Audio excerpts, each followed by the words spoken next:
As an educator, I want to give you some tools for digesting, for thinking critically about news like this ABC special report. So here are 3 questions I want you to consider as you listen to this report. First, who is being centered as human, as the victim? Number 2, where did they start the timeline? And what did they skip to make this feel, quote, defensive? And number 3, what are you being asked to accept as facts or as truth before any evidence is shown to support that? So let's go ahead and listen here. This is an ABC News special report. Good morning, I'm Michelle Franzen in New York. We are coming on the air with breaking news from the Middle East. Air raid sirens in Israel after Israel's defense minister announced Israel had launched what it called a preemptive strike against Iran, telling Israelis to brace for. It's interesting. They mentioned Israel like, 3 or 4 times before mentioning Iran, and they're talking about air raid sirens in Israel.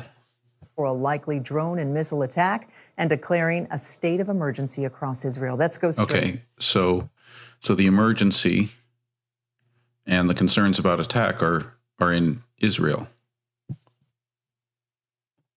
To our chief foreign correspondent, Ian Pannell in Tel Aviv. Ian.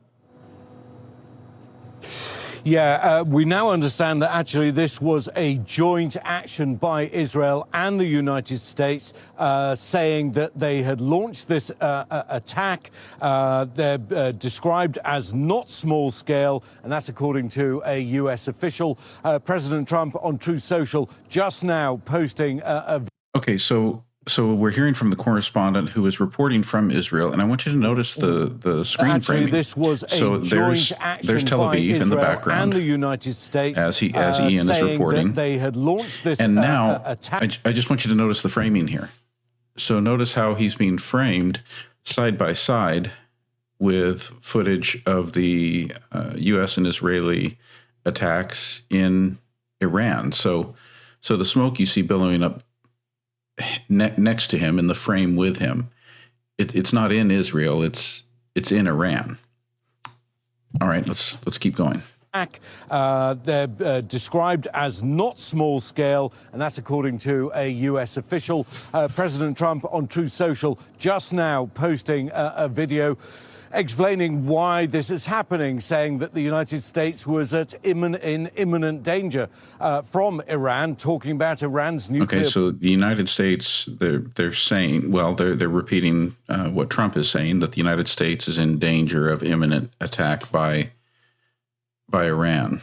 Program talking about actions that have been attributed either to Iran or to the proxy groups that it has supported throughout this region, trying to build a justification for this conflict. Now, just taking him at face value, that would imply this isn't a short.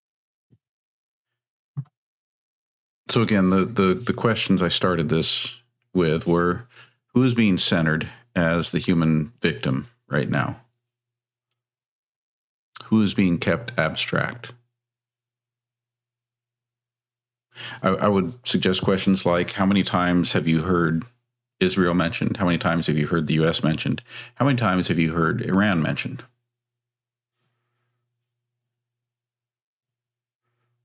What are we being asked to accept as true before any evidence is shown of it? So we've got the framing with this being talked about as preemptive strikes on Iran by the U.S. and Israel. And I don't see anything in this yet that seems to be providing any support or evidence for that what is the imminent threat. So it definitely makes me want to learn more about that.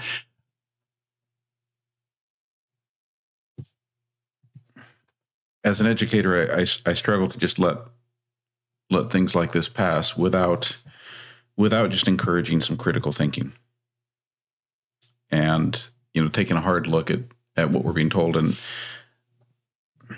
I say that not to defend one side or another, because I think the reality is that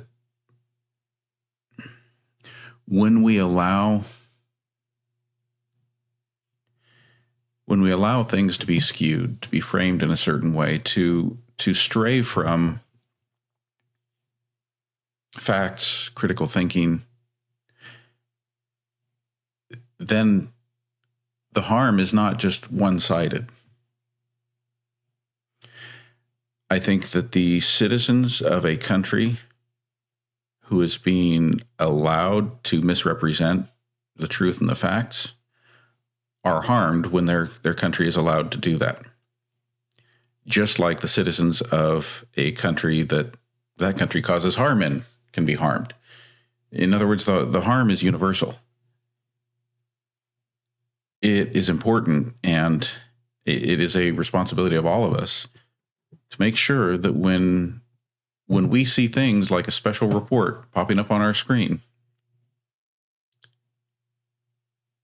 that we don't just accept every line that is being fed to us, that we ask questions about it, that we seek to understand, that we consider multiple sources.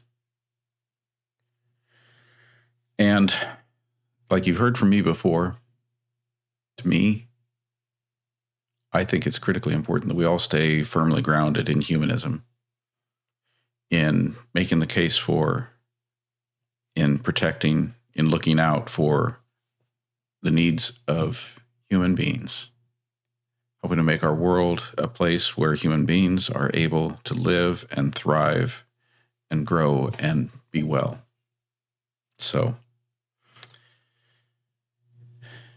there are some thoughts today on the news through the lens of an educator. That for today, February 28th, 2026.